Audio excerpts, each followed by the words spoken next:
And that means we're recording. Don't say anything that you don't want recorded. And Also, I don't see you in the waiting room yet. recurring webinar, test speaker and microphone, begins. Okay, you're right. Chrissy F, is that you? No, Hughes. there we go.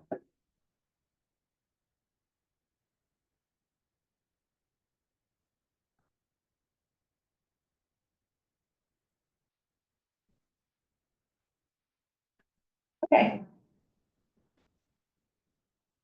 Okay, so you muted me, but I can hear myself. So I'm gonna have to turn my mic. But it does come to the app. Yeah. is that coming through you? Maybe. Or is it coming through your? Oh, it might be coming through speaker. So it's coming through the microphone into my speaker, because my mic was muted, so. But what's the problem is that it's not coming out of, like when you speak through Zoom, it's not coming into the room through the owl. So if someone Well, so were, I can do that, but the problem is the microphone's picking me up. This is- yeah, no, I think we leave it Actually, alone. that's an idea. One. I think we leave it alone because if somebody at home wants to,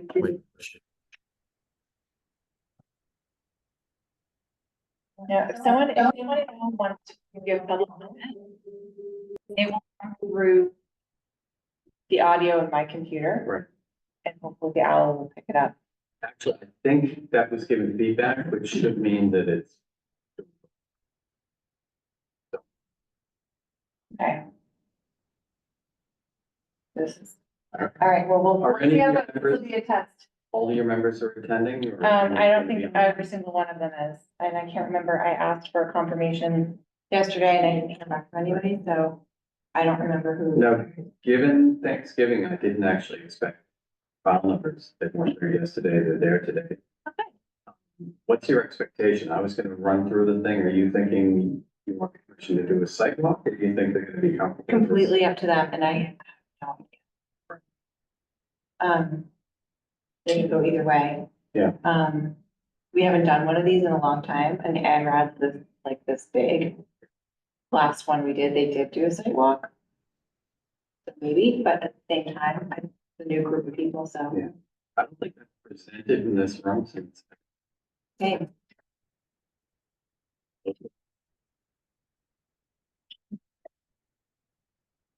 Hydrogen oxide, that kind.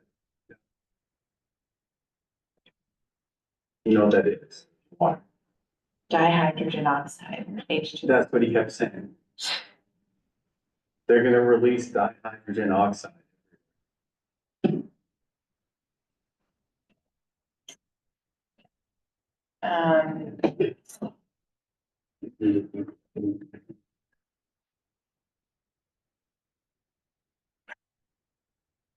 Just gonna test, he's giving you the ability to share. Someone else to share, okay? Yeah, you can share. I can do a stop share and then you can share. Do you want to test it? Yeah.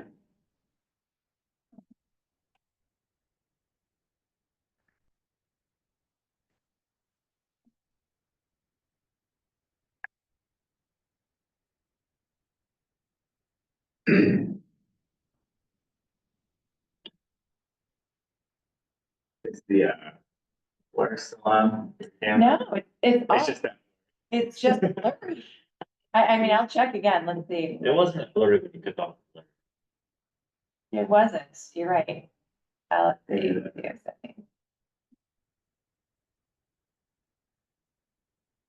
Alright, I'm gonna close some windows. Yeah, I can clearly do it. You can choose none. Yeah. I'm on none. It is on none. Where's nine? This? No. Oh, there we go. Way better. Oh, is that Julia? that was Julia. Yeah, right. Yeah, that definitely. That's much better. What was that? It was on Yeah, it's all about- it was on studio lighting or something. Whatever that is. Interesting. Do you need me for anything else? No, I don't. Thank you so much. Really helpful. I hope it's so. I hope you Just do. just keep your pager with you. No, yeah. Yeah, thank you, appreciate it. Do people still use pagers? But you know, Eric, what you could do for me, could you, if you run some of my, like, our members should be here already, but they're not, so they might have gone upstairs. Yeah. You wanna just check? Told them to watch out. I already signed the back. Oh, okay, okay.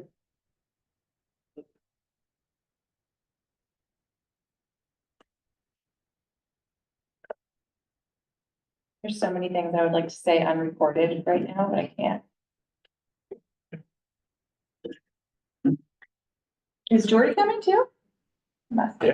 Yeah, yeah, he's probably upstairs.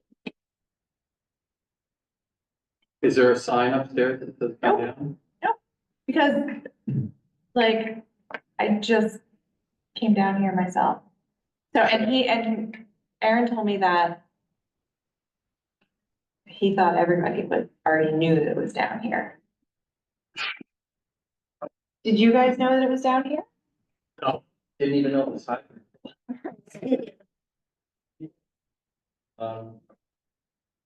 I was just gonna see if I had a piece of paper.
Feel different in person.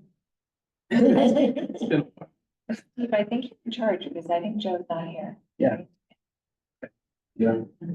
All right, let's bring this meeting to order. This is the December 3rd meeting of the Newburyport Conservation Commission being held in the Senior Center Community Room. It's a hybrid meeting and it is being recorded. We to order. First thing is approval of the November 19th meeting minutes. Any comments? I was just gonna suggest a wording change. One line that says the toe of the slope was installed lower than in the original design. And I think we should just simplify it and say the slope was constructed slightly steeper than in the original design. I think that would make more engineering sense. I do that.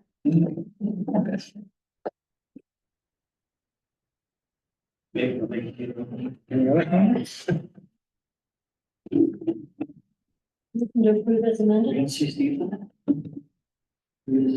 Second, Favor? Aye.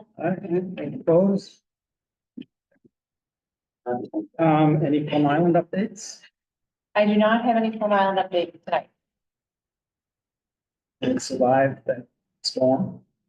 I think they did lose some elevation on the dune, at the front of the dune on Long Restoration Terrace, a couple of feet as far as I know. I don't know, maybe it's been more. So it's a meeting that I had like a week ago or the week before. But yeah, it's so they're bracing themselves for winter and storms. But so far, we don't have any news about any anything with regard to jetty or anything else. You know, pending usual. Okay, we don't have any certificates of compliance, et cetera, so can I get a motion that. So moved. second, All in favor? aye. Opposed? Okay, first up is Jody Vining, City of Newburyport, 0 Hale Street, abbreviated notice of resource area delineation. I'm gonna let Tom Hughes share his screen for this presentation for the camera.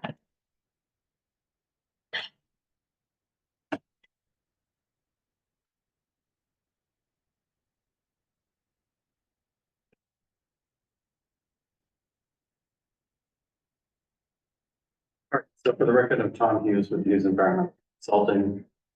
With me here is a project team from DM2, well, on Laughlin and Park. The Newburyport, for the delineation of wetland resource areas that run along Hill Street, from the hill all the way up to. These wetland resources were delineated back in the summer and late spring, and a little bit of touch up done in the fall. You'll hear me tonight probably interchangeably use the terms intermittent stream and swale. And I'm going to do that because I think the commission is aware swales convey water in a definite channel, so they meet the definition of an intermittent stream.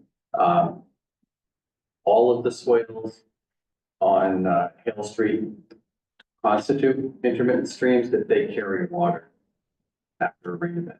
Not all of the swales do. There are a couple where they exist, but they don't seem to receive any water. And then there are some perennial streams that cross Hill Street. None of the swales are perennial. There are also areas where we have BVW and swales within the BVW. Essentially, it looks like when Hill Street was built, go right through wetland, and then some deduct swales by the side in the wetland. So some of my lines are bank and BVW, others are bank only. So what I will do is walk you through the ANRAD. The purpose tonight is to go through the wetland resources and have the commission look to confirm that delineation is accurate. And it's accurate with respect to where the boundaries are and the level of jurisdiction of the boundaries. So in some cases, we have swales or intermittent streams that do not flow out of a wetland or through a wetland. And those portions of the swales are ordinance only. under the Wetland Protection Act regulations, a intermittent stream has to flow through or out of a wetland in order to be jurisdiction. So we'll look for that. There is one isolated wetland, that is also not a Wetland Protection Act wetland. I'll review that with you as well. So, let me, go to the next page here. So just for the record, this is the delineation. You can see this red line, that's Hale Street, running from Low Street, crossing 95 and ending at Turkey.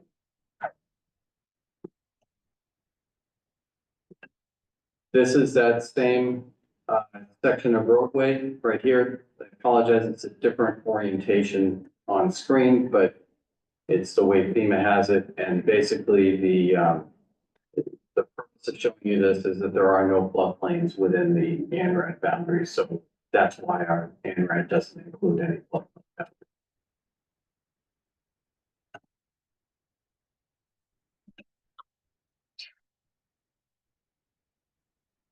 Okay, so the plan set starts at Turkey Hill.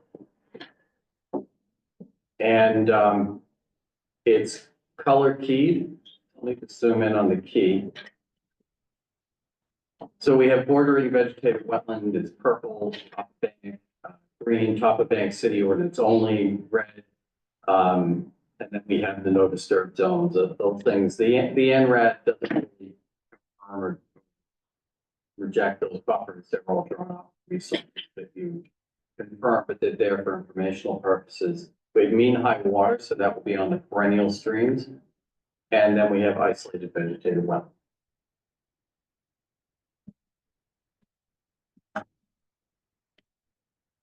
So starting at Turkey Hill, we have the city forest on the south side of the road. Along, Tom, is there any way you can expand that a little bit, so that we can? yes. So I kind of wanted you to see the big picture at that first section. So I will be zooming into the resource areas like this. So what we have in this area is we have a swale or an intermittent stream. It is Wetland Protection Act jurisdictional. On the back side of it, there are wetlands. These wetlands feed water into the stream, but they don't gain hydrology from it. So essentially somebody ditched through what used to be a wetland. There probably were intermittent streams there in the past. And of course they all formed into a nice straight line along the paved road.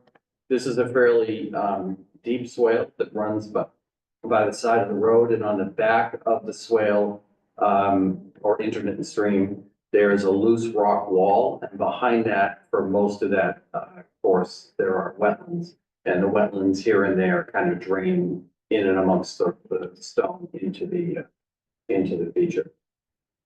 Excuse me, the rock wall goes all the way up Wall Street, or just in this part? Just in this part, just along this section.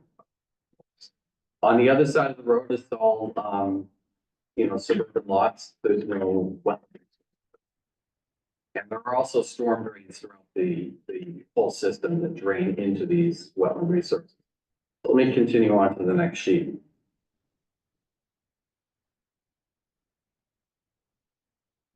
So now we're kind of looking at the same area we were looking at before. As we go down, there's all BVW behind that back bank. And then the BVW comes up. So the BVW is here, it begins to pinch down tighter to the swale. And in this area, there's a topographic rise. You can see it's sort of 34, 36 in this area. The wetland hydrology cuts off, the wetland vegetation cuts off. And the feature just becomes, at this point, intermittent stream only. And on the other side of the road in this area, it is still just residential lot.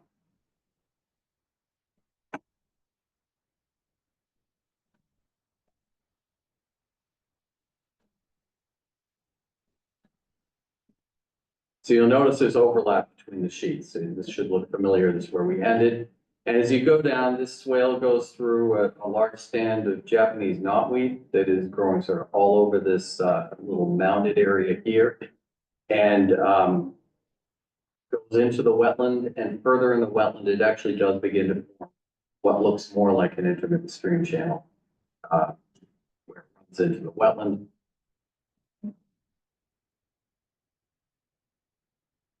And then as it crosses that stone wall, which does extend in this section, it becomes a bordering vegetative wetland. And the boundary here is fairly obvious. It's a combination of some toe of slope from the fill associated with the roadway, and some topographic changes that are more subtle that go along with obvious changes in soil, no redox, bright colors in the upland area, and redoxomorphic features within the soils. The vegetation changes are also fairly marked, going from, high bush blueberry, and winterberry, and some species like that into, white pine, black cherry, things like that. This wetland system continues on. And this ultimately continues on as we approach the highway. And then we're still in the residential area on the other side. There are no wetlands.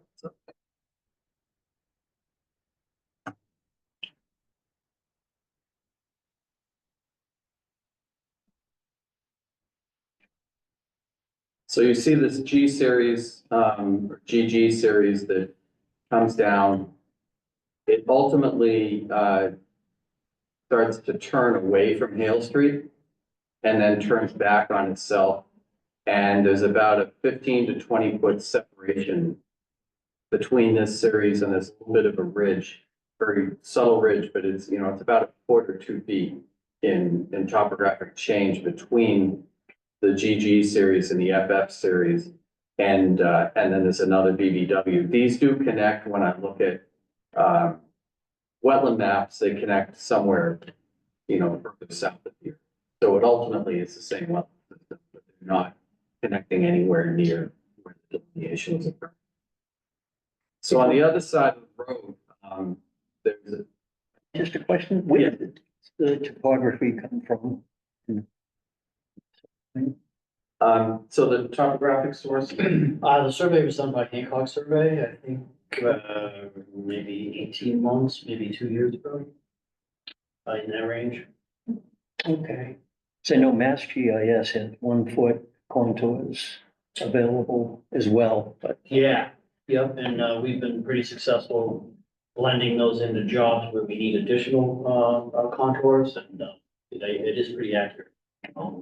okay. But what we have here was gathered from on the ground survey, so we typically use that as what we find higher. Okay. And Tom, can I ask one more question? Just where is this, I know it's, the ultimate plan is a shared use, bike path, walkway, whatever. Is it gonna be, is it envisioned to be off-road, off, disconnected from Hill Street, or is it up right up against it, or what? To be determined. So, once these resource areas are delineated, we will then have a better idea of what's available to us and then what the accommodations would be. So, it would be the ultimate to have a shared use path where we separate those users. But it may not be possible in all locations, based on, the restrictions, either, wetlands, right of way, or utilities. So there's a few things that we're dealing with, but the desire would be to have as much separation as possible between the users to increase safety. Okay. and the purpose of seeking this order of resource delineation from you is to lock these lines in, so there's no uncertainty as they're doing their engineering as to what is the quantification of our impacts, and how do we then, weave through all this. Thanks. Because we'll have to deal with both wetland protection, Newburyport ordinance with you guys, but also with water quality stuff. So, so on the other side of the road, there's a very large sort of steep hill that goes down. Again, a lot of Japanese knotweed in that area. And The AAA series kind of runs down more or less toward slope along there and just continues along toward slope. And it would continue pretty much along toward slope until you get closer to the highway and it does spread out.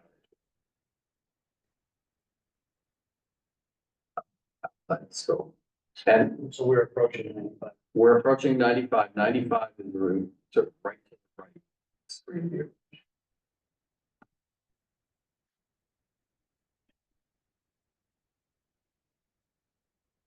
Okay, so here we are at the 95. You can see the inter word there, that's the interstate. So all the water from the south side of Hale Street flows into something that goes along 95. Yeah, I mean, there's stormwater running into all of these wetlands that you're seeing delineated, and the 95 generates stormwater, Hale Street water ends up, largely running in that direction. There's no culvert or anything that goes under 95 at this point, transports that water. I don't really know. 'Cause, once you get to the 95 property, is generally fenced off. You're also not supposed to go around Mass Highway land without, talking. So, we brought it, the delineation generally within the right of way. Here and there, we kind of go just outside the right. And especially in areas where it's city land. But once we reach places that we just stop the delineation. But as you go along, there are wetland resources, that are down in this area and up. The next sheet. So now we've just come off the bridge. You have the pasture down here on the south side. And basically, it's more or less a toe slope wetland, but this slope comes down steep. And then there's a more gentle slope, and then it flattens out into the pasture out here. And these flags are generally, through most of it, they're about 10 or 15 feet inside the wooded line from the pasture. There are some exceptions to it. Then it pretty clearly turns away from the street. And once we get, far enough out the project scope, the delineations are, and this little hook here is where there appears to be sort of water that gathers. The contours don't really show it, and it's not really a channel or anything, but you do get water that kind of seems to sort of sheet down and then gather in a little spot down in this area. Yeah, it's sort of a tip off that and flows off into the path. On the other side of the road, you have we're just coming up to this trail that runs off and runs it parallel to the highway. Back in here, there is a fence. Back in here on the Hale Street side of the fence, and actually, sorry, here's the trail right here. Basically, this line continues to follow kind of that toe of slope, and it turns with the trail. And there are no wetlands on the trail side of the fence further down here. But we're far enough off the beaten path there, so we didn't extend the nation any further than that. This is BVW, and it's associated with a perennial stream. And you can see we're just coming up to the 200 foot.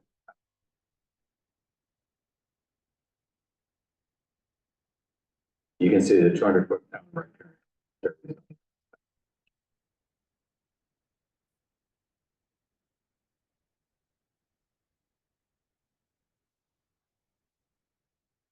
So this is that same line that's following the Poet slope, and there's a large cattail marsh that is there's probably a couple feet, 2 to 5 feet on most of these flags of shrubs, and then the cattail marsh. We have running under Hale Street. And there is a little peninsula right here that the flags are following. And there's 2 pipes that run under Hale Street. There's a stone bound that's out here that actually made a convenient place for a riverfront flag. And this area on the upstream side is fairly wide. What appears to happen is the water sort of gets away from having a real clear channel and pools up before it ends up going through the pipes. And that's largely as a result of larger storms in the past that maybe have surcharged those pipes and kind of gotten rid of the channel feature.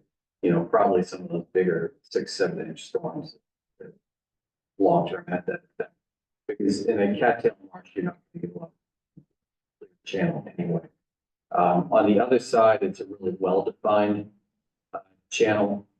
And it actually turns as a little bit of a beaver dam right here. And the channel has relocated down this area historically. There was a remnant channel that continues on the other side of Beaver Dam, but it continues. There's wetland that runs more or less to a slope. In some places, it chases up the slope a little bit. And then there is running alongside this stream channel. There's what appears to be an old side cast ridge, from, you know, mucking out channel. And this is the first tip of it. There's a little bit of a low spot here. And we don't have the contour showing this, but the side cast, you know, continues on further, more or less. On this side, again, this stream is turning, and then we have BVW that continues. On the other side of the street, again, the riverfront part turns, but then we have wetland flagging that's running along. There's no real clearly defined discernible channel within this section. It looks like it has been at times dug out. But it's sort of cattail marsh that continues to just go. This wetland system connects to culverts that run under, I think, what these, I guess it would be their westerly entrance.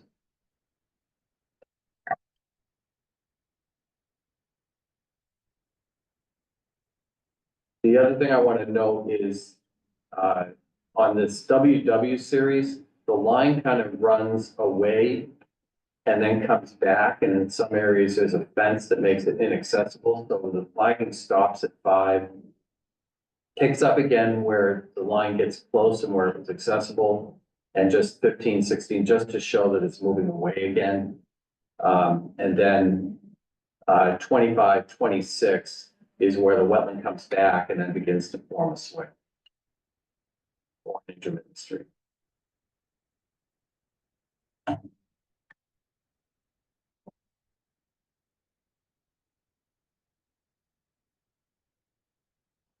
So we were just looking at this area. Here's the entrance or it's an exit to UFB, and again, it's the western entrance. So they have swale on the other side, and there is sort of a channel along here as well. And those run along. There are wetlands in many areas behind these swales, but for the most part, this is primary stream.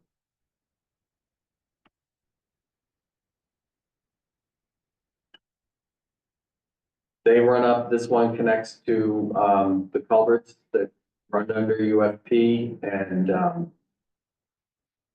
however, this culvert, its invert is actually well above the surrounding topography. It's cut off from the swale that's further up the street. So in essence, while it connects to those pipes, it dead ends at this point. On the other side, the swale also kind of dead ends.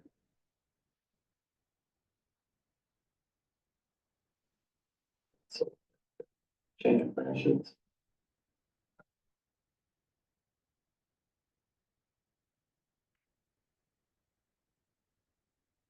So again, more swale, there's culverts running under. There is a ditch that runs through a agricultural field that runs off site. But where that channel really begins is just off property.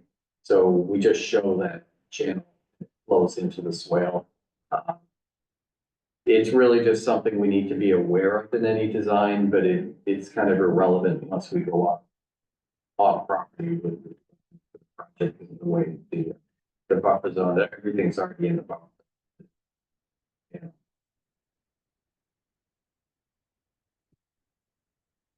So we got swales and swales.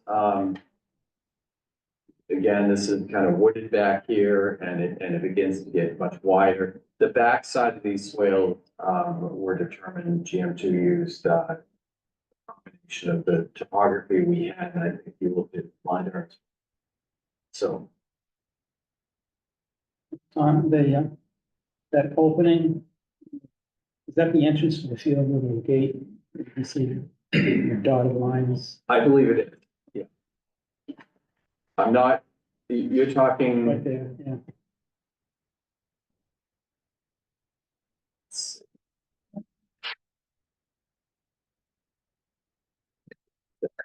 I'm just trying to locate where you are. Yeah, no. Let me zoom out to the inner report. This is the parcel right after UFP. I think that section you're thinking about is a little further up. Okay, If I remember right, this is pretty dense wetlands, a lot of phragmites in here. And this is flowing in there. I think we'll see that area that I think.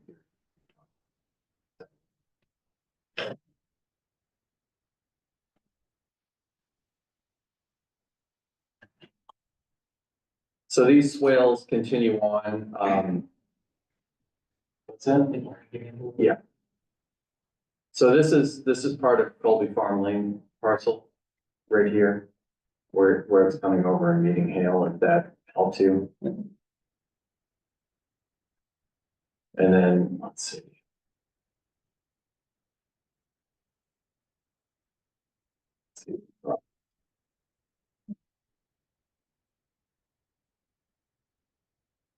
And this is that section, if you've driven Hale Street, you know, this sort of long section this way on both sides.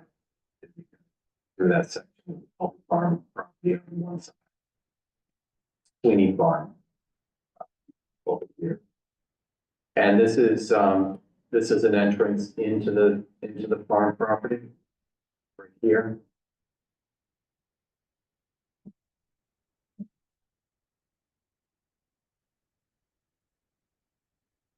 And then we get in here, which is there's like a little bit of a wooded section and some old fill piles, and then there's some wetland. And that's the parking lot and the trailer.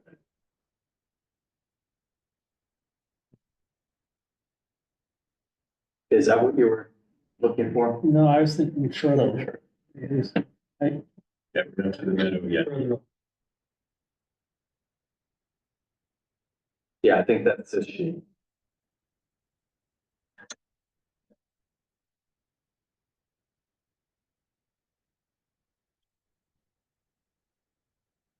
So this is the meadow area, and this is the entrance. So I think that's what you're. Yeah. So then we've, we continue on, we've got really just kind of swales running on both sides. And that continues for really quite a while.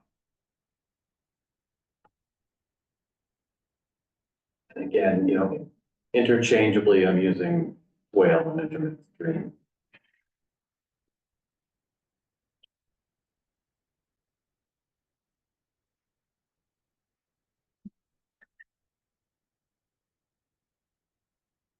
So now we start to approach the next stream, which again is a double barrel pipe under the road.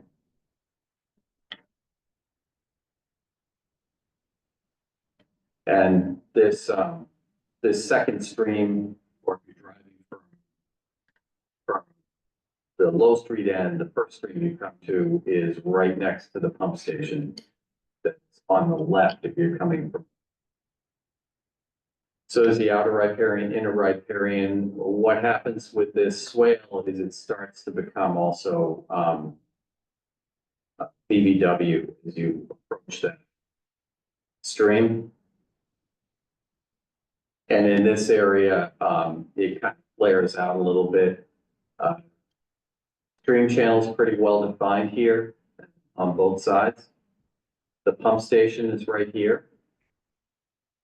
And across from the pump station, where I believe there's a, yeah, the sewer line is running, there's a big mounded sort of fill that the sewer line runs through. The wetland line kind of wraps around that and then comes back and is more or less a total slope. In some areas, it gets away from the slope a little bit where the soils are bright and it's a lot of honeysuckle and black cherry and things like that. And if you were to go further along this lot, you get to the backside of the property. Are those the two culverts that failed about a year or two ago? Yeah. I'm not sure if this set failed or if they all failed. I know, you know, I think these are the repaired ones. yeah. These are, I believe we picked up the current post repair because the original survey was done pre-repair. We did update a few things with the survey. So then we have the pump station. On the other side of the pump station, there what appears to be an isolated wetland. I didn't have any permission to be flagging back on this private property, but it certainly appears, and I included in my report photographs that show the light, that this is clearly elevated on the backside. And I believe that this feature is just isolated to almost what you see, just it rounds out a little bit further onto the private property before wrapping back. I did check the perimeter of the pump station. There was no swale, there's no connection. There's no flow from this isolated wetland area to the stream. So I believe this is a ordinance only. And if we were to delineate the backside, we could calculate the area and see if it even triggers you, but it's not a wetland feature. On the other side, it is clearly Wetlands Protection Act, BBW. That is forested. There's a developed single-family home property here, and the BBW begins where this swale or intermittent stream feature ends. This feature here is basically mowed lawn for the most part, swale that runs along the side, has pipes under each driveway. And is intermittent stream under the ordinance. Because it's not running through a wetland, it runs into one. Once it runs into one, it becomes jurisdiction for the ordinance purposes. Only once you go upstream of it.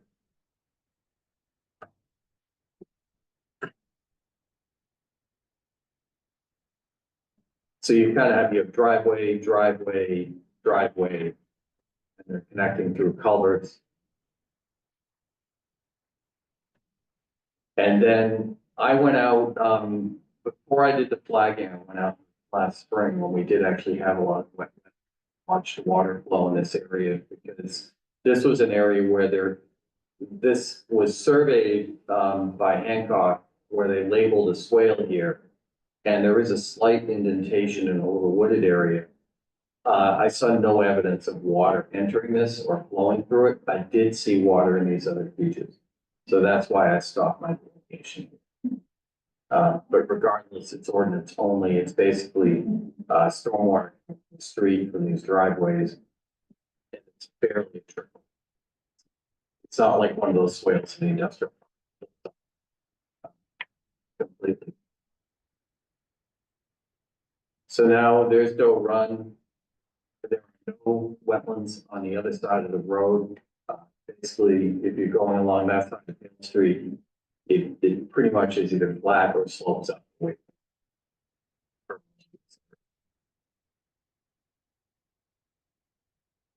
So again, there's no features in this area.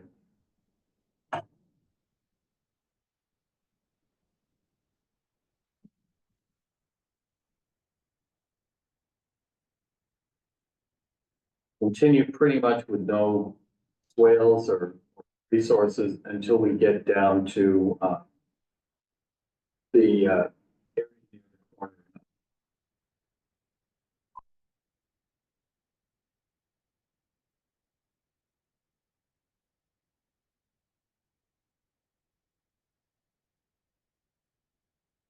So at the corner of Malcolm Point, that's, I think you guys are all well aware, there's the pretty nice intimate stream flows through that property. There's BBW associated with that.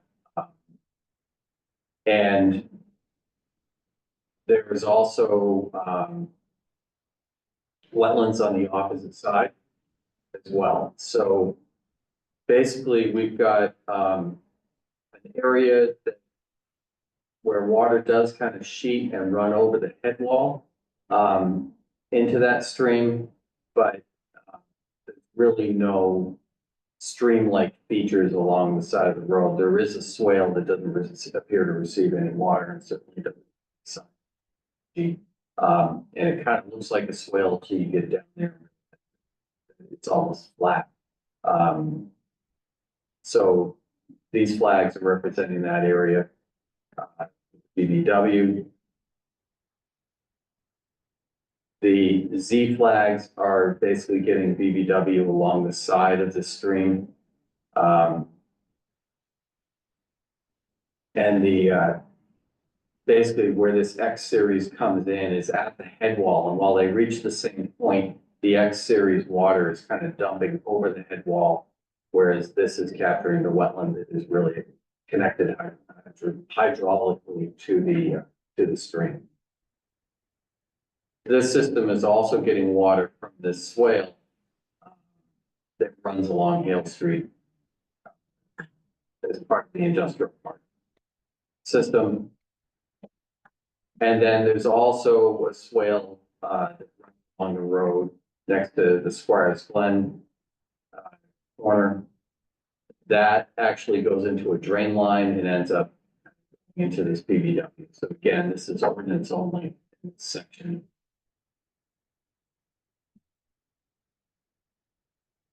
On the opposite side, this section is a swale that does connect to an area that flares out the BBW, but in this area, it's not flowing into or out of, I should say, well, it does connect across the street.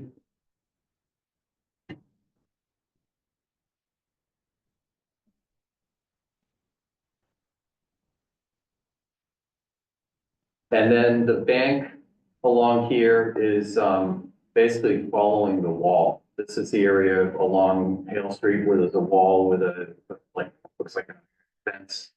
And that wall is like about straight on as straight can be. And the bank line is just following that concrete.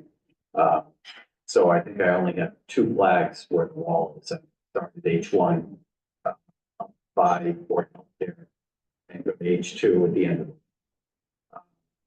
On the opposite side, there's a swale that runs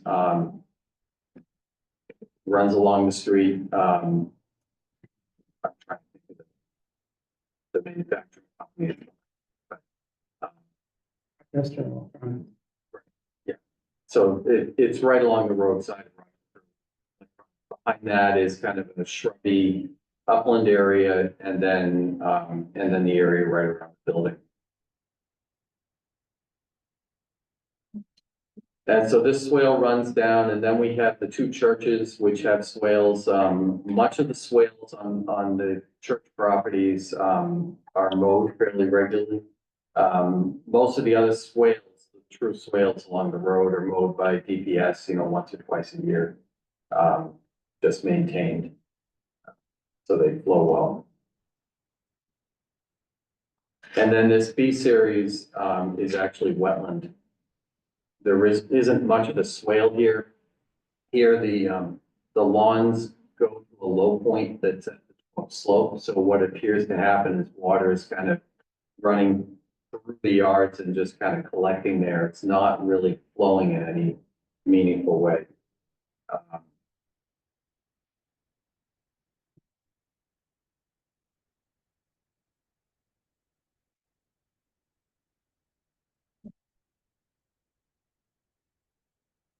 So now I think we're at that Hope Church section. This is an area, I think, where there's an old, almost an abandoned entrance into their field.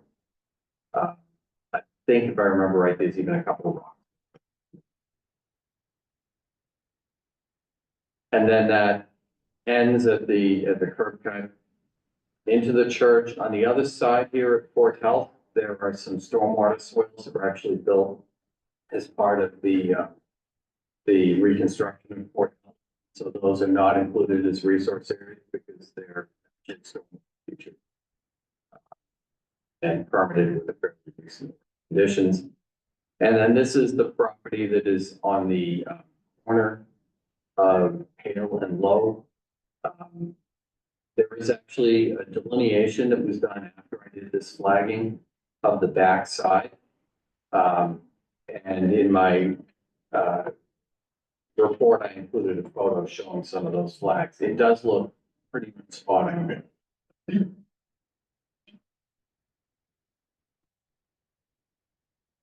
And that area there kind of covers wetland right up to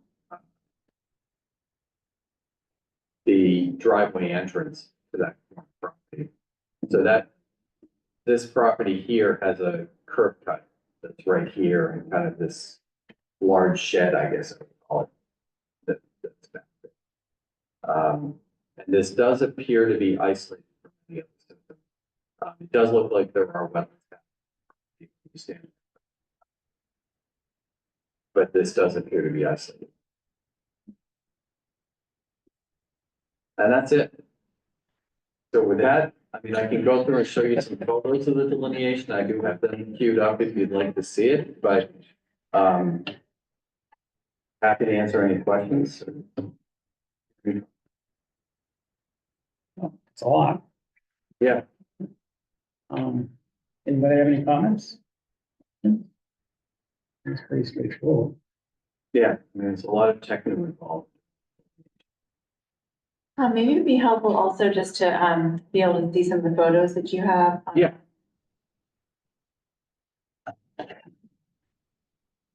So this is actually the wetland we were just talking.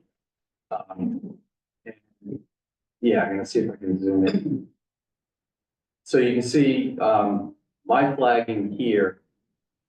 And this is the back flagging that was done by.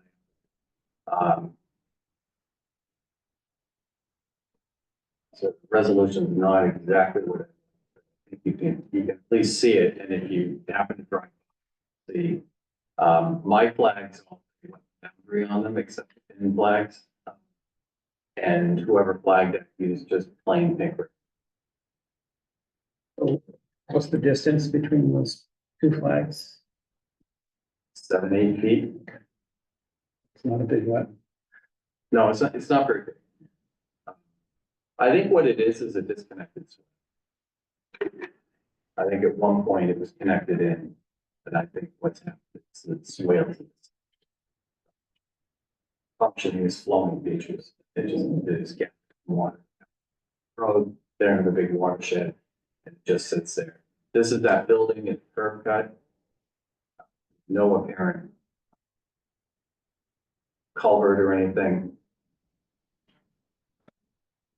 So you can see here, there's really not a swale here, but there are hydric soils. Water tends to kind of pool up. You can't really see the topography as well as I'd like you to be able to, but there's sort of just a low area near the road where water is pooling up. You know, coming from you can see it a little bit here. This clear hydric features within the soils and the vegetation while it's mowed fairly frequently, you can see within its sedges and rushes. You know, but there's a lot of long grass. Just and this one.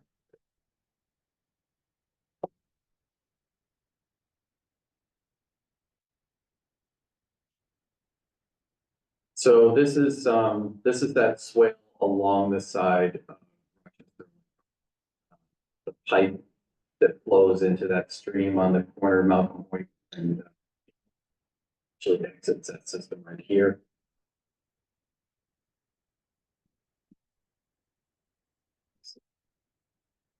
Again, another photograph of that. I think this is after the city had done some mowing of that feature.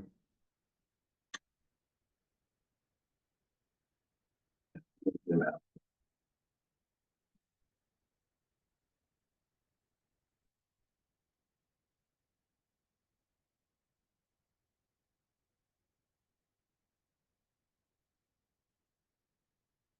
So this is that series that's right at.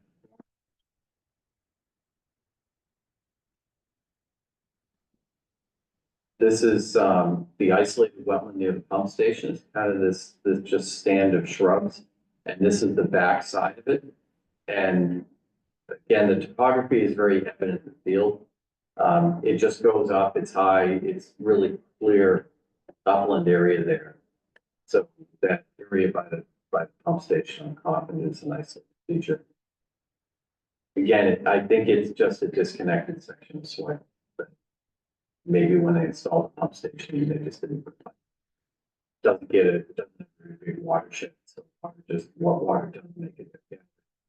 This is that first stream. This is looking downstream, I believe.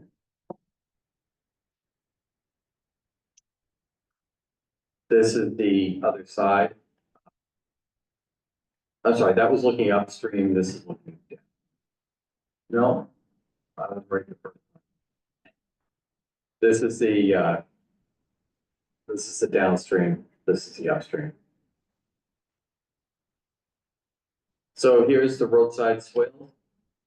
That TT series is one of the longer swale series, intermittent stream series. This is that series I mentioned that's kind of sitting amongst piles of fill, where the wetlands come in near Hale Street. That's kind of across the way from that trailhead.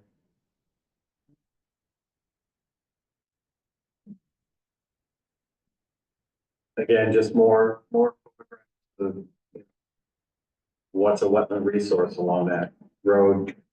This is more of a traditional wetland boundary, the WW series, and then the line goes to the outside of the fence. You can just slightly see the fence here. You know, it's got some nice old rusty things that.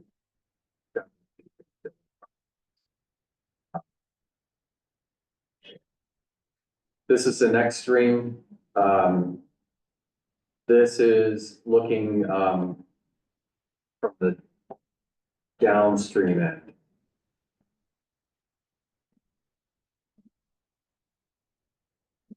And this is, again, that downstream end. This is where that bend is. And then right in here, there's sort of a beaver feature that you kind of see here, blocking the flow.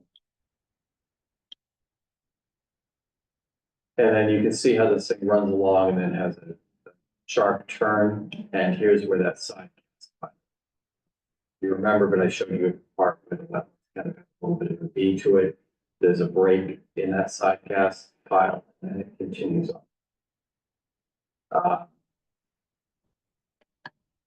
These are the wetlands that run kind of along in here.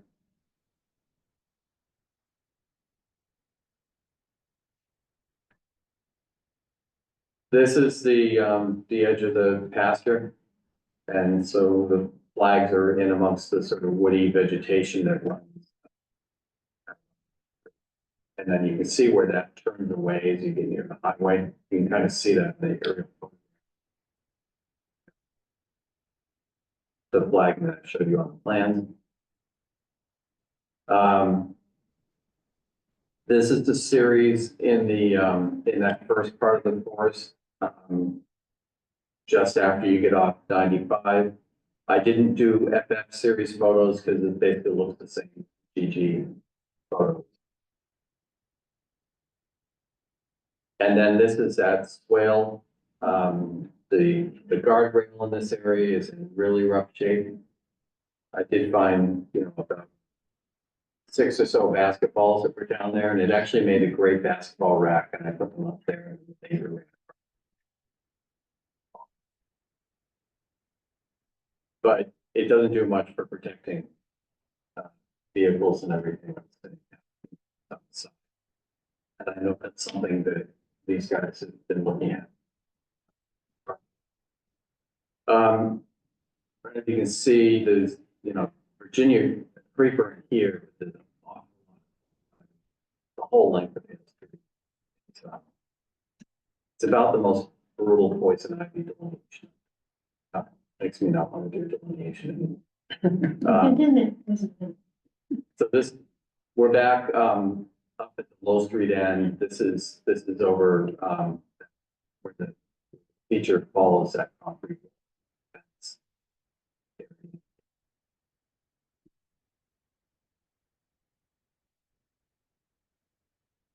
So this is one of those, ordinance only swales that just is kind of running along the side of the road in front of somebody's property and just taking road runoff. You'd eventually bring it into a wetland, but it just doesn't run. You almost wouldn't even know it exists. This is the wetlands that exist on the upstream side of that stream that runs through 21 Malcolm Hoyt. It doesn't even look like much of a stream on that. It's kind of a confluence of these small little flows, and there's a lot of alteration back there, like the main pipes that show through that fill.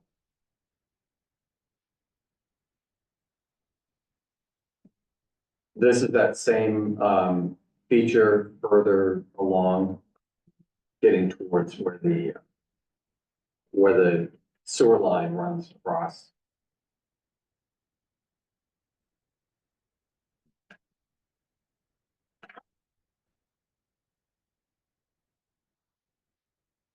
So this is where those swales that run along and under the multiple driveways of those single family homes fans out into a broader wetland area. The uplands are pretty clear. You've got cherry, honeysuckle, and other upland species, and bittersweet. And on the wetland side, you've got soils are not bright. They've got some redoxy features to them, and you're getting more wet species in there. You still have some honeysuckle mixed in with it, but it's a pretty clear change. This is the swale area. It kind of cuts under this driveway, cuts under this, and then eventually flows into where this wetland area is down here.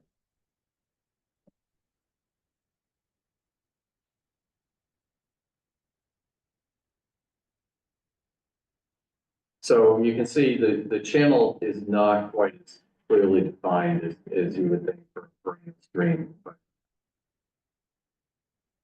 but it's mapped that way, and it's like.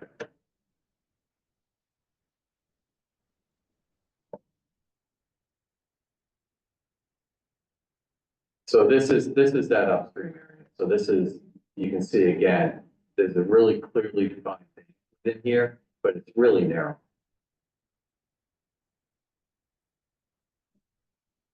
And then we're looking at another swale series along here.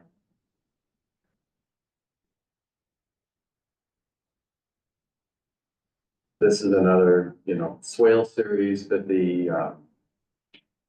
it's where the wetland series kind of turns to swale in this area. And this is looking east. You can see the other side of the brag.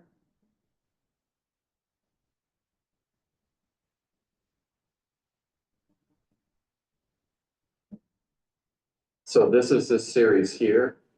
There is definitely was an effort to have a swale through here, but it's also fanned out into a much larger wetland. These are the two entrances to UFB.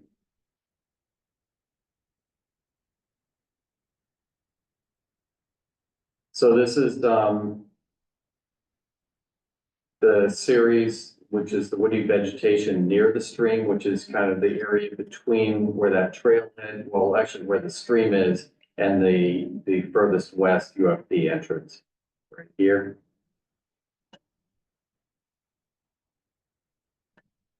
And you can see the kind of confluence of these two streams come through the cattail marsh. This is where the double barrel pipes are on that stream, but this is what I was talking about. It's spread out, obliterated the presence of any real channeling as you get to those pipes. What happens, you get the flow comes together, and we have those short durations, real high intensity storms. Especially the older pipes may have been overwhelmed. And the area kind of backed up.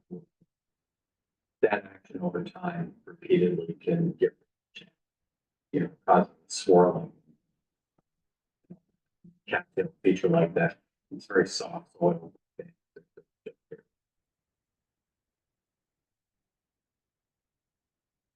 There's another picture of that feature. And this just shows you if you walk down the trail and you look in, I'm sure you can really see the flag. I can see it when I look at the picture, but it's only a few pixels.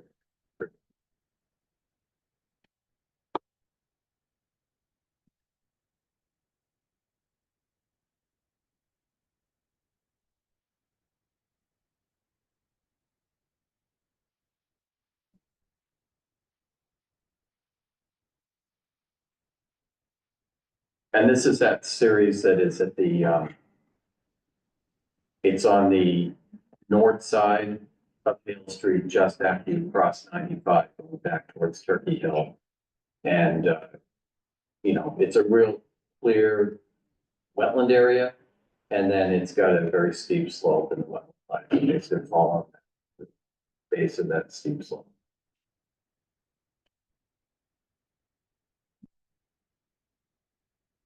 And I think that is it. Yes.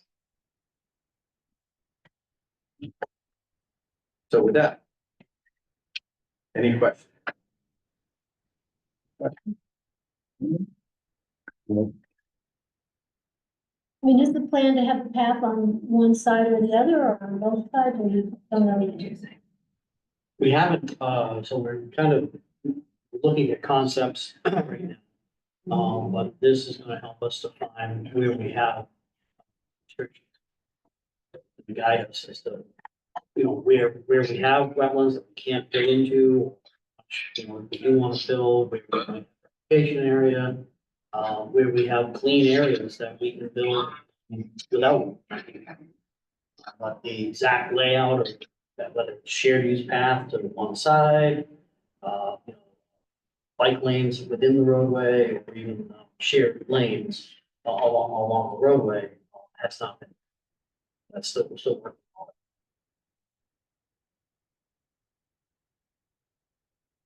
So I tried to build on that a little bit. I don't know, I got here a little bit late, so I don't know if there was an introduction talking about the project.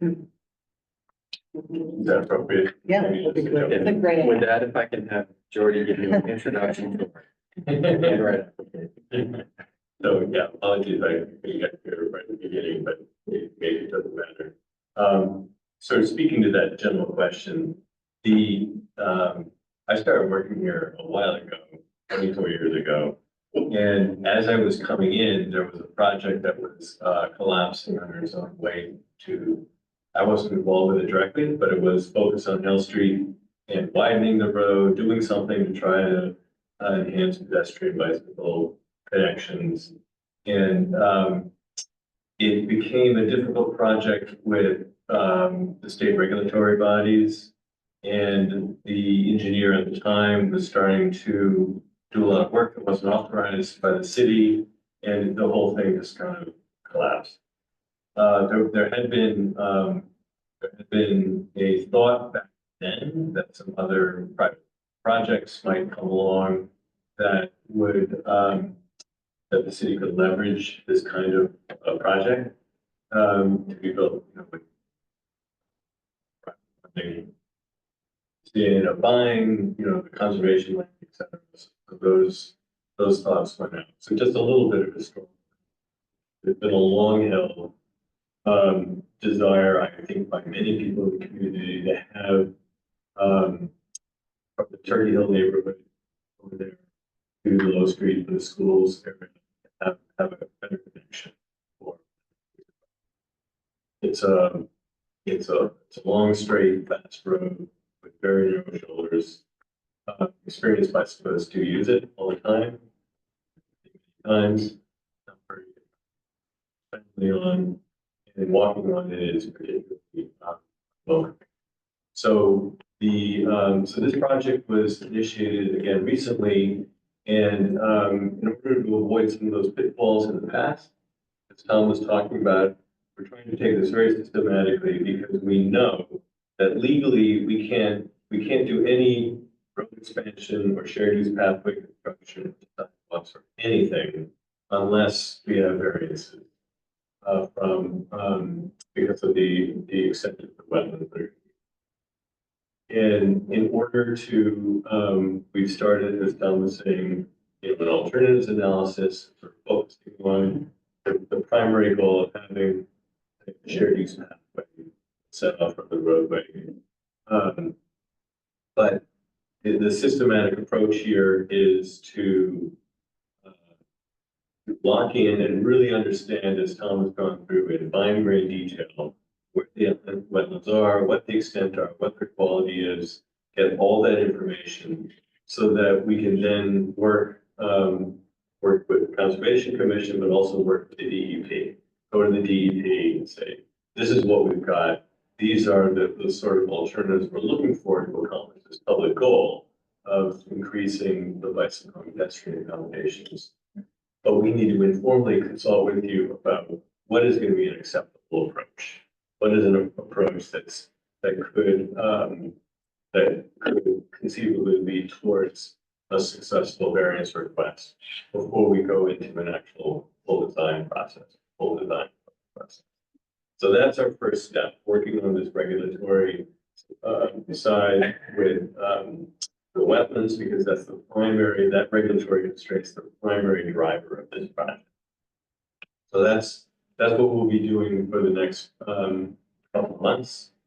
And then after we have that interaction with DEP, then the hope is that we'll be able to come back and work with the neighborhood, work with the community, work with you, work with everyone, all the stakeholders to try to lay out and start working the many details of this long court. Lay that sort of path. So that's my attempt at zoning comments. Thank you. I have a question. I think you might be the one to answer this, but how long would our approval be valid for? The ANRAD, of the TANRAD, Yeah. it's 3 years, Okay. but it can be extended, just like an order of conditions can be extended. And generally, the rule of thumb is you don't want to accept or extended delineation past a 5-year period. So let's say they go 3 years and they haven't started any work and we're still dealing with project plans. Commission might want to extend it for another 2 years and then say it's time to go back and take another look at the boundaries and make sure they're still valid. But that's up to you. And a lot of times that happens and maybe the applicant makes the modifications and then extends it with modifications to the ANRAD. So I hope that answers the question. Yeah, this looks like a many year project. Right, and I Hopefully not as long as the rail trail. right, so when one extends the notice of intent of order of conditions, it's sort of almost automatic, sort of, right? But on an ANRAD, it does require what the scientists have to attest to the line still being accurate in order for you to extend it. So it's not like we could just come and ask for an additional 2 years without having looked at these and made sure that we're still comfortable with it. The other thing is if you issue this in December, we'll get a few extra days because the new 12 period. For any permit valid between January 1st, 23 and 25 is told.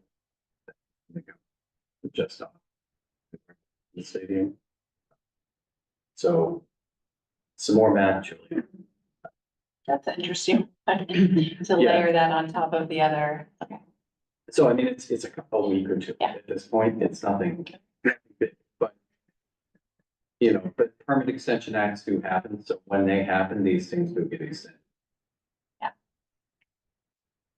So with sea level rise, I don't recall how far up tide comes now on Little River. There's no title. Not now. Not that Right. far. Could do. Well, so actually we can look. So in this area, the general Newburyport, based on the Plum Island tidal station, the mean high water is 3.82 and the highest annual tide, which is the highest tide in a 40-year cycle, which is projected for 2030 something, is 5.95. Okay. I have so much wasted space in my head. So when we go and we look at, I think some of the lowest areas are gonna be that stream that is, yeah, just, I mean, we can also see this on our my maps and stuff.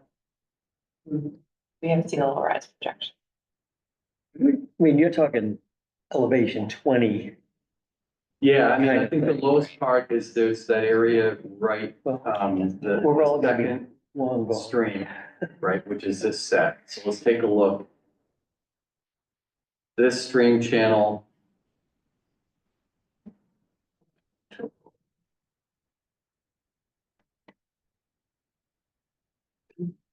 That's 26.88, so that these are 1 foot.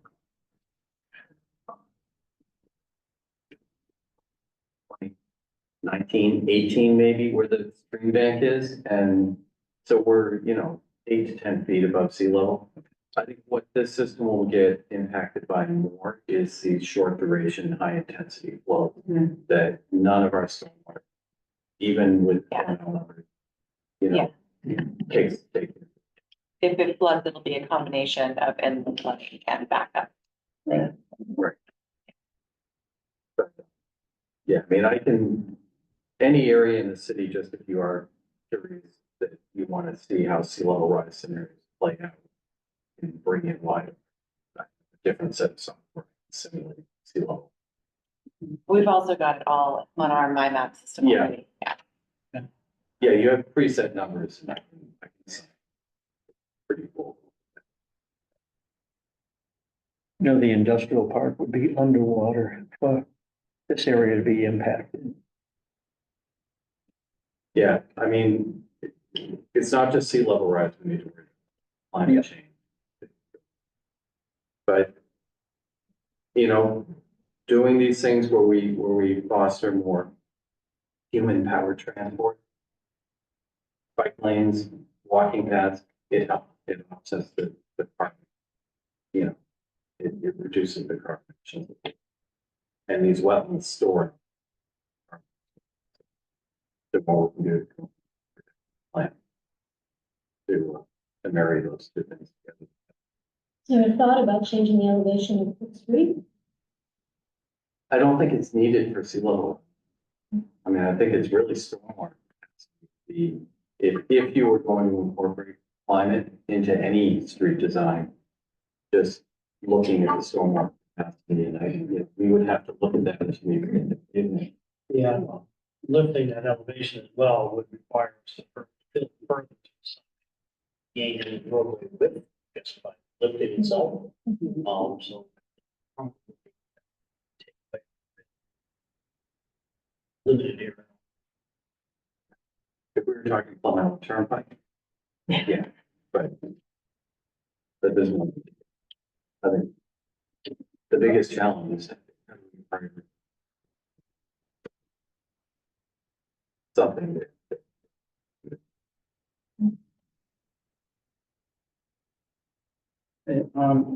Any comments from the public? And please restrict your comments to the wetlands delineation and not what the city may or may not do out there. Sure. Megan? M.G.L, UFP Technologies. Just wanted to let you know, we see in these wetland nations, and we can do to support this process. We are intimately familiar with Elm Street, issues, but they're not.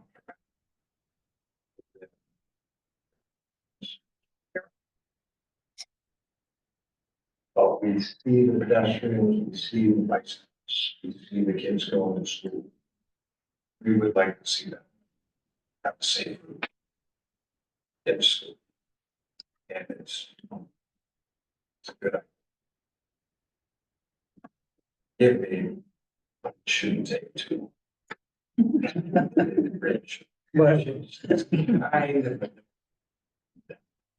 being a thank you. Sure.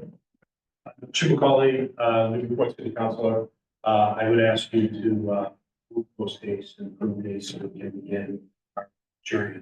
Thank you. Anyone else? Just have a question, all the flags, all been surveyed, right? Everything on this one. Yeah, they're not all there anymore because the city held off maintaining the soil. They could, but they. It's small. The things that were actually marking a lot of the soils needed to be mowed. Hard to find, but we have it all. You know, it's all easily moved out. Sure, is there anybody online that? We do have some attendees online. If any of them would like to offer public comment, they can raise their hand and we can allow them to speak. But not right now. No one's raised their hand yet. Okay, we get a motion to approve the, right? So moved. Good. All in favor? Opposed? Thank you very much.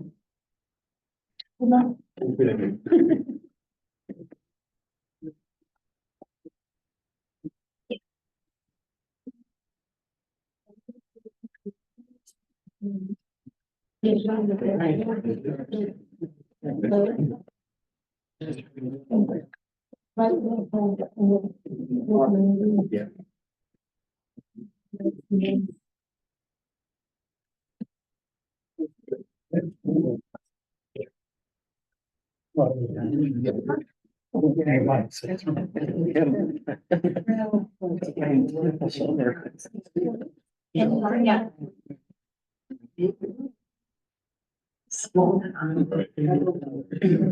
Yeah. Yeah.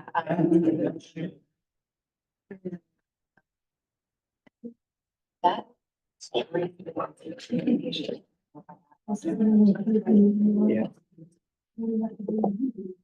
Yeah, lines. Yeah.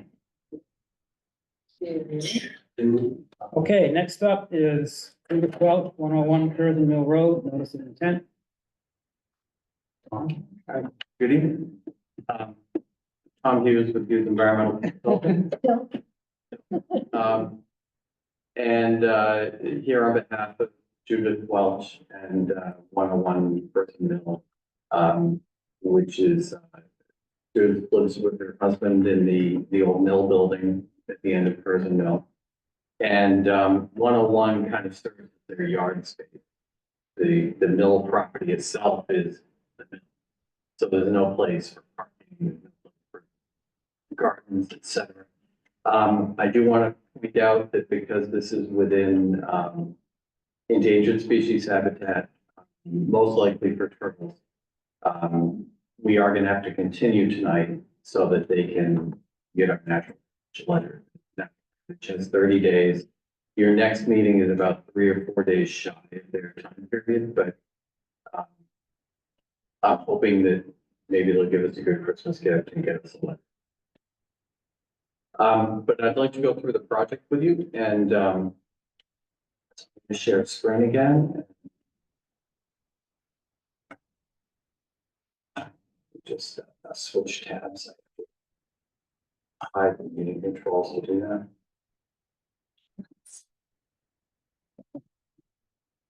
All right, so this is the mill building. You can see this kind of triangular lot is what goes with their home. There's really no room to do anything over here. And this is 101. It's on the upstream side of the dam. And it is considered riverfront. So,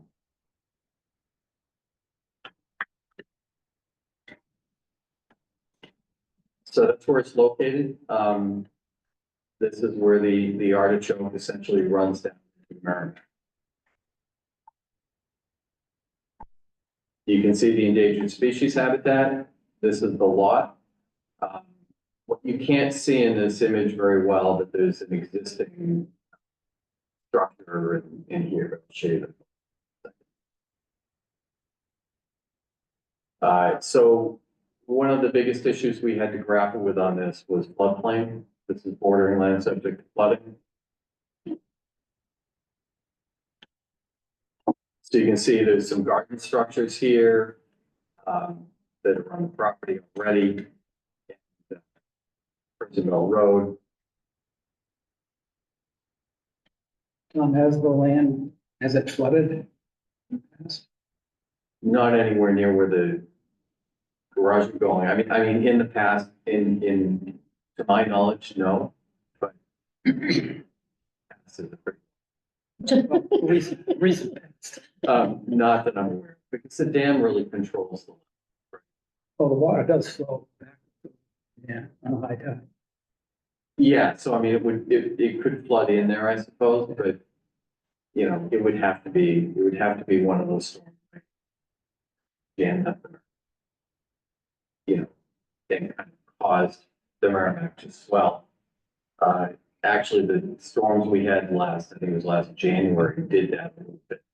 They kind of came in at the right direction to jam up between the jetties a little bit and slowed down the water. Pushed down into the marsh.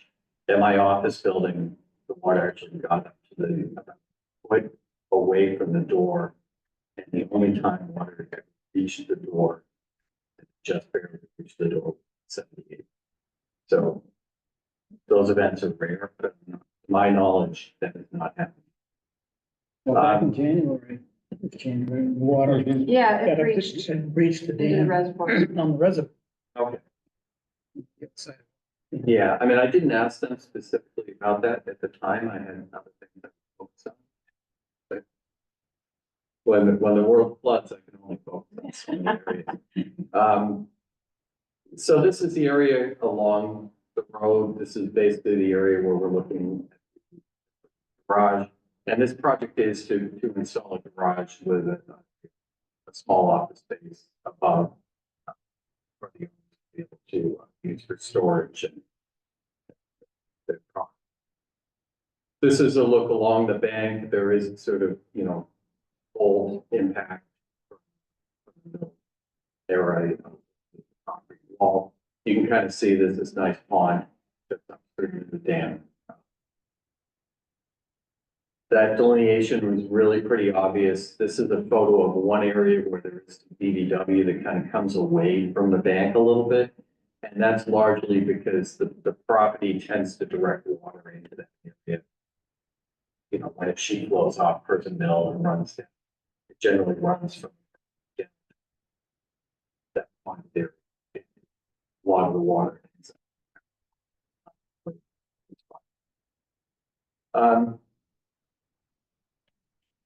So this is kind of an elevation view of what this structure would look like. Because we're at the upper level of the floodplain, we sought and were this as close to the road as possible. A major reason they granted the variance and the reason that we did that is because the further out we get, the more floodplain fill impact we have to have. And the more floodplain fill impact we have to have, the more area volume we have to have at the higher elevations to compensate. And when I show you the site plan, you'll see it's really pretty clear. We're very limited how much area of this lot is out of the flood, which would be the areas we'd have to dig to get that upper volume. So we're limited in where we can create that volume kind of just up in this area. There's very little. So if we were to go out with the garage, meet zoning setbacks, we would either have to fill to get to the garage or build almost a bridge-like structure. As it is, the way this is working is we have, the driveway comes up, we have a wall. And then we span onto a pile supported garage, which is elevated up. The water will be free to run under. This plan is done. Steve Sawyer did the grading on this and basically did this so that we're producing and creating the additional flood storage to offset the piles and a little bit of the wall that's up in the floodplain. By excavating out under the garage a little bit. We keep the garage beyond the 25-foot. The corner is sort of midway between the 15-foot and the 25.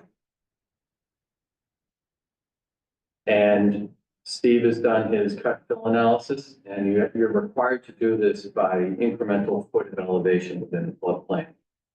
So in the highest elevation, we have 11.5 cubic feet of fill. We're going to be producing 70 cubic feet. 10 to 11, we're going to go from 9.5 cubic feet of fill to 50 cubic feet of cut, so flood storage, and then 9 to 10, we go 3.91. And that's just because in order to get the upper flood storage, we dig out a big area, even though we don't have a lot of impact while we're down. We're digging out that bigger area. But let's not fool ourselves, these are cubic feet. It's not a lot of flood storage loss. And solve flooding issues for the artichoke or the certainly won't have to. So, you know, I've given you a regulatory analysis in terms of the the various performance standards. The project uses the fairly tight control.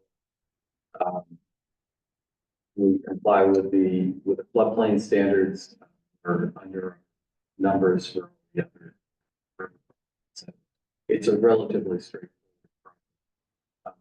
We do need to get the natural heritage letter, and I suspect it will be, a pretty familiar letter that basically says, you're in some turtle habitat, you need to have a turtle nesting or a turtle protection plan if you do the work during certain windows.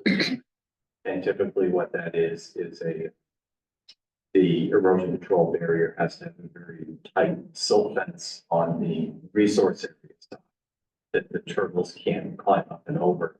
And then you expect the limited work during to make sure. The small things like this, while I'm not a wildlife. Smaller. I don't think we'll need this to the time of year restriction is done. What kind of turtles are they? I don't know. I haven't done one in this area directly, but given what I'm seeing, I don't imagine it's anything but, could be landings. It probably species. But it's a need to know basis on that stuff. Right? So when they send us our letter, then This is right next to Moss. Yeah. Yeah.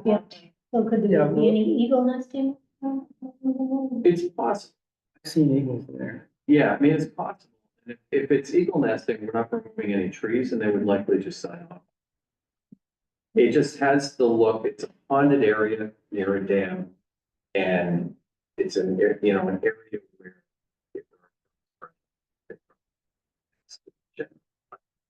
it's the vicinity of the pond. So it's just a guess. journal. Again, it's a need to know basis. You can't just look at the map and know what species are on any individual place. Species are used as sort of non-standard medicine and things like that. People will actually go on. So they map the area, they don't tell you what's there.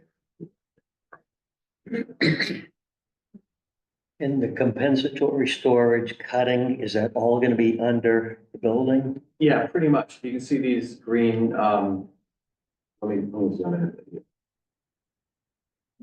The green lines are the proposed grades. So we're basically taking elevation 9 and extending it up into the slope here. And then we're taking elevation 10, extending it up into the slope. And the net effect of that is to create additional flood storage, taking 11 and bringing it up here. So if I bring the 11 up further,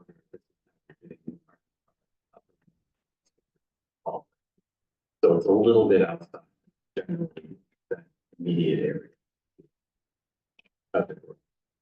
Tom, given that the new flood storage is beneath the proposed garage, you're removing the existing soils, vegetation, et cetera, how is this going to be stabilized?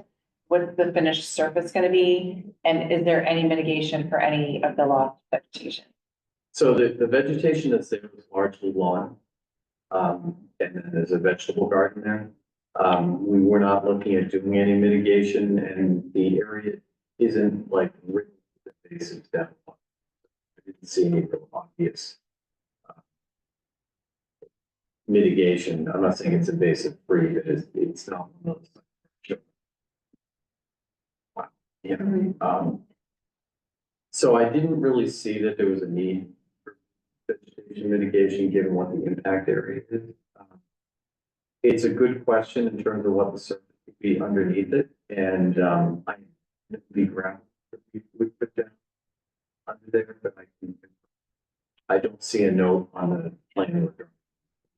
It seems like we need to know that even for during construction, for construction stormwater management with that amount of exposed soil in a floodplain.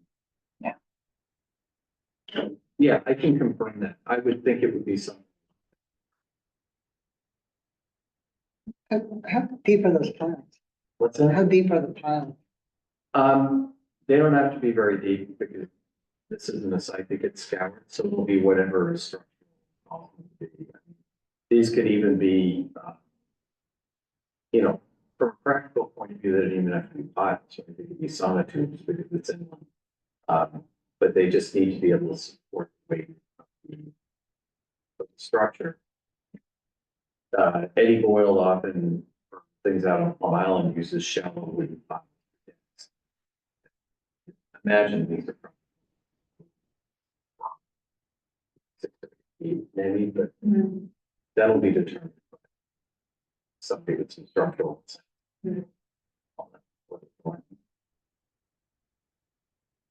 So I walked down there today.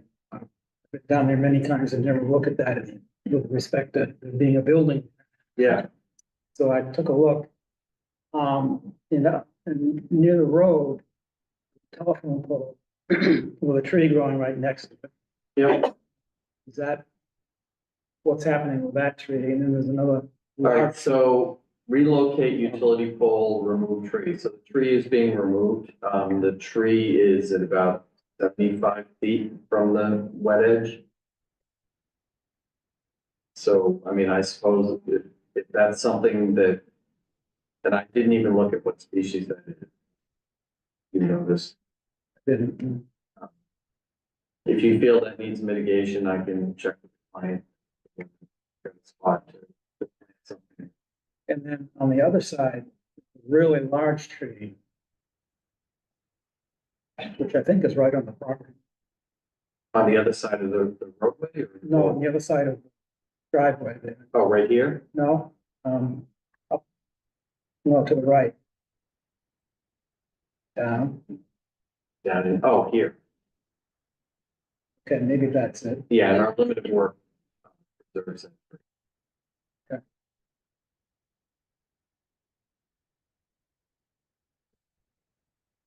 Yeah, I think I wouldn't mind seeing that tree replaced somewhere. All right, let me check with the client, and like I said, they've got a very limited area to do things like that, and if we go back to that area. Actually, let's see. So you're talking about this tree right here. Yeah, that's the one next to the pole. Yeah.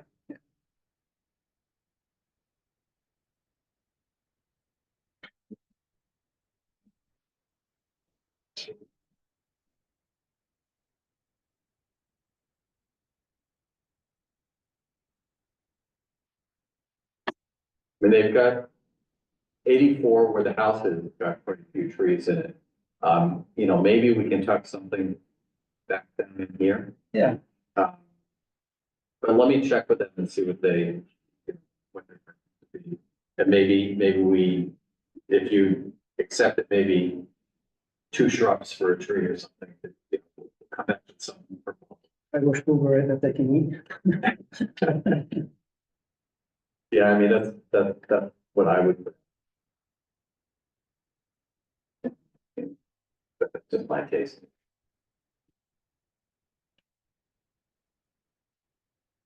Okay, any other questions from anybody? Motion to continue? Let's ask the public.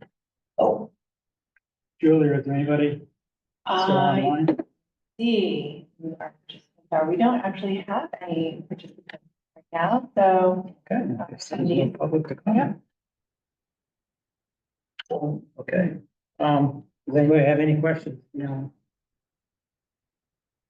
Okay. You have a motion to continue. motion to continue. Second, To December 17th? Is that one? Yes.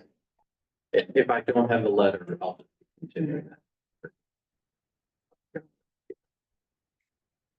Okay, all in favor? Aye. Opposed? We're continued. Thank you. All right, thanks, Okay, Tom. motion to close the public hearings. so moved. Second, All in favor? aye.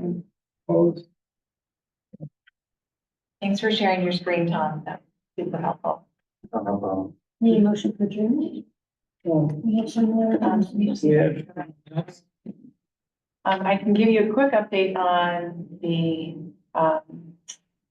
enforcement, which aren't on the agenda, but to, Basin Street did go out again this week before holidays to a new address, to a new owner, whose address is not even the address listed on the assessor's card that we Googled.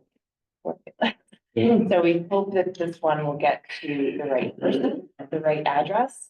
But they're not the ones responsible for putting that in, or maybe. Maybe not. Yeah, It's hard, it's actually really hard to know that when the property changed hands, the assessor's card shows it's just complicated.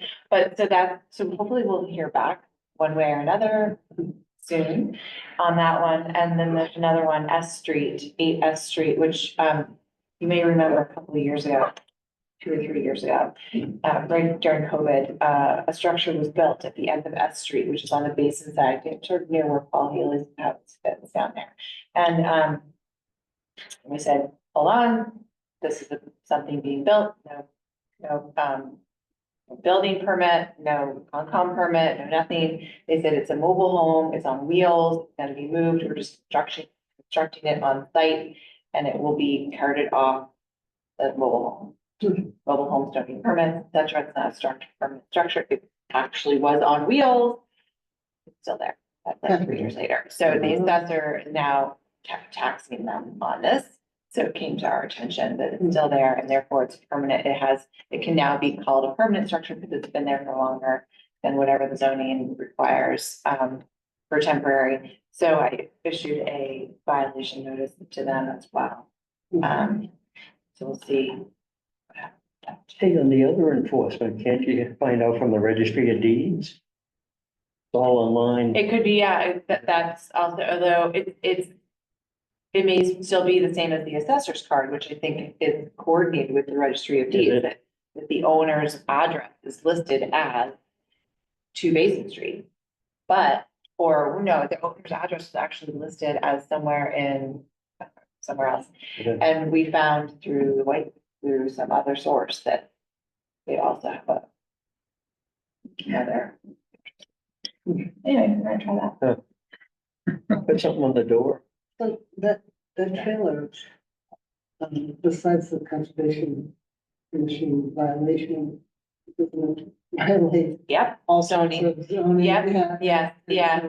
And it's still, so under, building, they are still looking at it as a mobile structure that may or may not need construct the, building permit, but it does need zoning. Does need zoning review and a conservation commission permit, if it's, yeah. The zoning is dealing with it on their own, and that's more related to the building permit side of things. We're gonna be dealing with it on from our side, we'll see how they jive or coordinate. But that one did go out as Also, well. like, I mean, mobile homes, they have to be tied down, you know, Yeah, this if it's a thing, permanent structure. you could drive out there, you wanna drive out to the end of S Street and take a look at the mobile structure. Very interesting, Yeah. that's all I'll say. It's not looking very mobile. Yeah. It doesn't look very mobile. Yeah. Yeah, no, exactly, you're right, yeah, so depending on how long it's there, it's one thing if it's parked there overnight, it's another thing if it's parked there for 3 years. Right. So, yeah, if the storm comes, you're exactly right.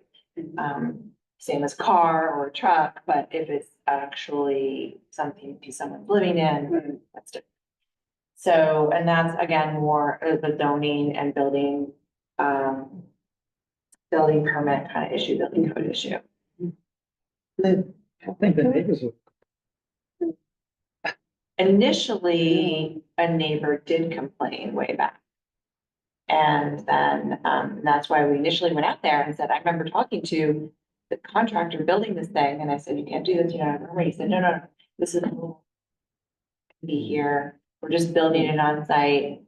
The Building, department went out also and spoke with them, they told them the same thing, and then COVID hit, and we kind of all just dropped it, and it was on wheels, so we figured that's what's happening. But it is still there. Anyway, we'll find out more once they.